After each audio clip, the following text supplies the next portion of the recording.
छत्तीसगढ़ में अवैध अफीम की खेती पर सियासी घमासान मचा हुआ है और इस मुद्दे पर अंबिकापुर में कांग्रेस ने जोरदार प्रदर्शन किया और बीजेपी कार्यालय का घेराव किया। इस दौरान कांग्रेसियों की पुलिस से झूमाझटकी भी हुई और पूर्व मंत्री अमरजीत भगत ने सरकार की कार्यप्रणाली पर सवाल खड़े करते हुए कहा, प्रदेश में नशे का कारोबार बढ़ना चिंताजनक है और इसकी निष्पक्ष जांच होनी चाहिए। साथ ही कांग्रेस ने दोषियों पर सख्त कार्रवाई की मांग की है।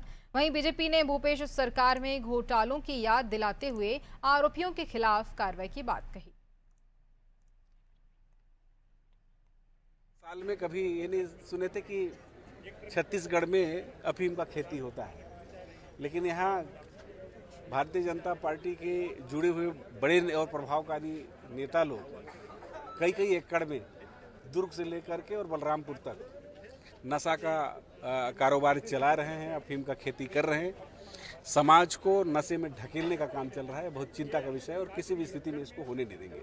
अफीम का व्यापार, अफीम की खेती छत्तीसगढ़ में, दुर्ग में, सरगुजा, बलरामपुर में और पूरे प्रदेश में जिस ढंग से सूखा नशा का प्रचार प्रसार हो रहा है और भाजपा सरकार मौन बैठी है। जिला कांग्रेस कमेटी सरगुजा द्वारा दुर्ग और बलरामपुर में जो अवैध तरीके से जो अफीम की खेती की जा रही है उसके संबंध में ज्ञापन सौंपा गया है माननीय राज्यपाल महोदय जी के नाम से कलेक्टर सर द्वारा, और उस पर जो भी नशे का कारोबार जो कर रहे हैं उनके और उनका जो कारोबार कर रहे हैं उसमें रोक लगाने हेतु उन्होंने ज्ञापन दिया है। पिछली भूपेश की सरकार में जो अवैध नशे का कारोबार फला फूला उनके द्वारा किया, उनके लोग शामिल थे जिसमें, वो अब पकड़ा जा रहा है। और वही जब हमारी सरकार बनी 2024 में तो 64,000 किलो गांजा पकड़ा गया और उस पर कार्रवाई हुई एनडीपीएस एक्ट के तहत।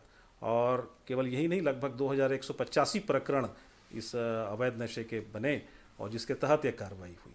तो लगातार सरकार इस पर गंभीरता से काम कर रही है